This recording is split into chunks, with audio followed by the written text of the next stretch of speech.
একই ব্যক্তি দুইবারের বেশি প্রধানমন্ত্রী হতে পারবেন না এবং সংসদ হবে দ্বিকক্ষ বিশিষ্ট। জাতীয় ঐকমত্য কমিশনের এমন প্রস্তাবনায় সম্মত জামায়াত ইসলামী।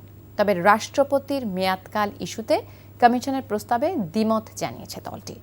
জাতীয় সংসদের এলডি হলে ঐকমত্য কমিশনের সাথে বৈঠক শেষে এসব কথা জানান জামায়াতের নায়েবে আমির ডক্টর সৈয়দ আব্দুল্লাহ মোহাম্মদ তাহের। বিস্তারিত ইফতেখার রেজার রিপোর্টে। রাষ্ট্রের গুরুত্বপূর্ণ সংস্কারে রাজনৈতিক দলগুলোর সাথে ধারাবাহিক আলোচনায় শনিবার জামায়াতের সাথে বৈঠক করে জাতীয় ঐকমত্য কমিশন। দলের নায়েবে আমির ডাক্তার সৈয়দ আব্দুল্লাহ মোহাম্মদ তাহেরের নেতৃত্বে 10 সদস্যের প্রতিনিধি দল বৈঠকে অংশ নেয়। বৈঠকের শুরুতে ঐকমত্য কমিশনের সহসভাপতি জানান, রাষ্ট্র সংস্কারে আলোচনা চলছে রাজনৈতিক দলগুলোর সাথে। বলেন, জুলাই অভ্যুত্থানের শহীদদের রক্তের ঋণ শোধ করার সুযোগ কাজে লাগাতে চায় কমিশন।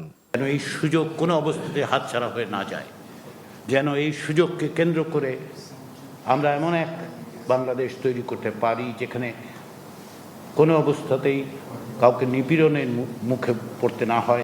প্রায় 5.5 ঘন্টার বৈঠক শেষে জামায়াতের নায়েবে আমির ডাক্তার তাহের বলেন, সংখ্যানুপাতিক নির্বাচনের সুপারিশ করেছে বাংলাদেশ জামায়াতে ইসলামী। এতে নির্বাচন দুর্নীতি মুক্ত হবে। প্রধানমন্ত্রী দুইবারের বেশি একই পদে থাকতে পারবেন না। এর মানে হচ্ছে কোনো প্রধানমন্ত্রী কনজিউটিভ 10 ইয়ার্স এবং এর থাকতে পারবেন এবং এরপরে আর কন্টিনিউ করতে পারবেন না।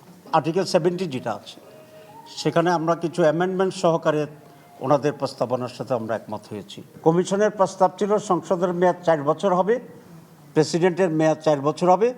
আমরা বলেছি যে এটা ঠিক হবে না, সংসদের মেয়াদ 5 বছর থাকবে এবং প্রেসিডেন্টের বয়সও মেয়াদও 5 বছর থাকবে। দ্বিকক্ষ বিশিষ্ট পার্লামেন্ট বাইক্যামেরাল পার্লামেন্টের ব্যাপারে আমরা একমত হয়েছি। এছাড়া জাতীয় ঐকমত্য কমিশন কর্তৃক সংবিধানে বহুত্ববাদ অন্তর্ভুক্তির বিষয়ে বিরোধিতা করেছে বাংলাদেশ জামায়াতে ইসলামী। তবে যেসব বিষয় এখনো ঐকমত্য হয়নি সেগুলো নিয়ে আবারও কমিশনের সাথে আলোচনা হবে বলে জানানো হয় ব্রিফিংয়ে। Iftekhar Reza, NTV news, Dhaka. Bundle থাকলে প্রতি সেনমানিতে টাকা বাঁচবে।